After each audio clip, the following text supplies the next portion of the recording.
Okay, I'm going to stay on the subject of pictures of us and about us as we move on from knowledge of self to the second step in the pathway towards self-advocacy, that is knowledge of rights. The UN Convention on the Rights of Persons with Disabilities from 2006 references respect for dignity as being a crucial human right for people with disabilities.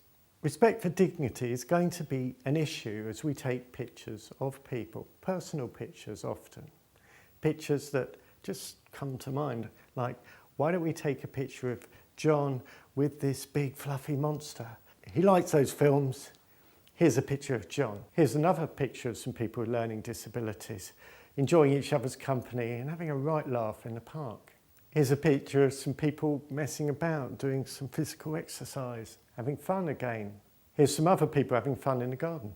4 different images showing people with learning disabilities in different ways. But which of these are respectful of the individual's dignity and which aren't? It's not obvious. And actually, until we understand the context of the pictures, who took them, how they were taken, whether people had a choice in how they were taken, whether they had a choice in then sharing the pictures afterwards, we're not really going to understand the respect for dignity question at the heart of the image. It's very important that we have respect and respect for individuals' dignity at the heart of the way in which we work with them, we communicate with them and support them. We can't expect people to carry self-respect unless we demonstrate that respect for the individuals ourselves. Remember David Test's point that these issues, these paths towards self-advocacy need to be taught, they need to be acquired, they need to be learned. So we need to have these rights in our minds as we work with people using photography, using the media. We're going to be documenting people's lives. Some aspects of our lives we're prepared to share, but other aspects are private. And we've got to really consider this as we create portfolios of pictures and video clips about people. It's a good process because actually what we make sure we do is we make sure that that portfolio is owned by the individual and that it's them that choose what they put in it. You can look at the backstory behind the pictures we were just looking at in the accompanying notes to the lecture. It's interesting, different histories behind photos and different effects that the images have when they're taken out of context. Increasingly, people are using multimedia advocacy for person-centered planning processes or education, health and care planning. That's because by creating these portfolios of rich media, we find very accessible ways for people to talk about themselves, to reflect on their lives and think about their futures. It's really useful when the records that we have of people's preferences and choices have been made by them and are owned by them.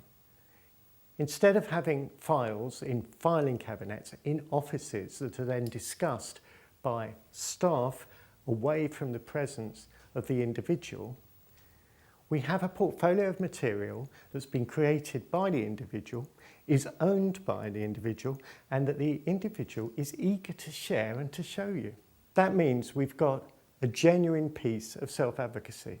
We've got a portfolio of materials that enable somebody to have a voice, even if the way they communicate is complex and often misunderstood.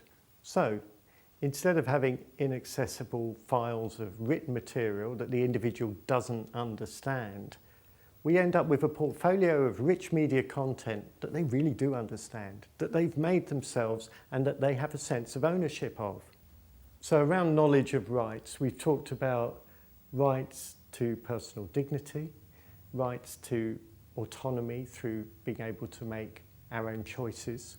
A third right is the right to fair accessibility.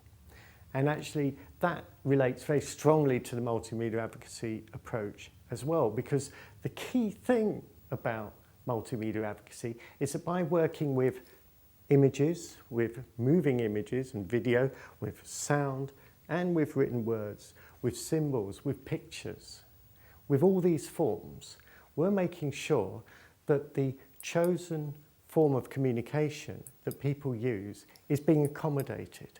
We're also making sure that their chosen way of communication can be captured and shared. Our understanding of multimedia in multimedia advocacy obviously includes cameras and video cameras, the use of sound clips with microphones for recording, but it also includes the use of paper and pen and pencil and paints. It includes all sorts of ways in which we can assemble communications, ways that suit the way in which people communicate, ways that people can work with, and ways that are accessible to them. And that's this right to fair accessibility. Different people have different accessibility preferences or needs.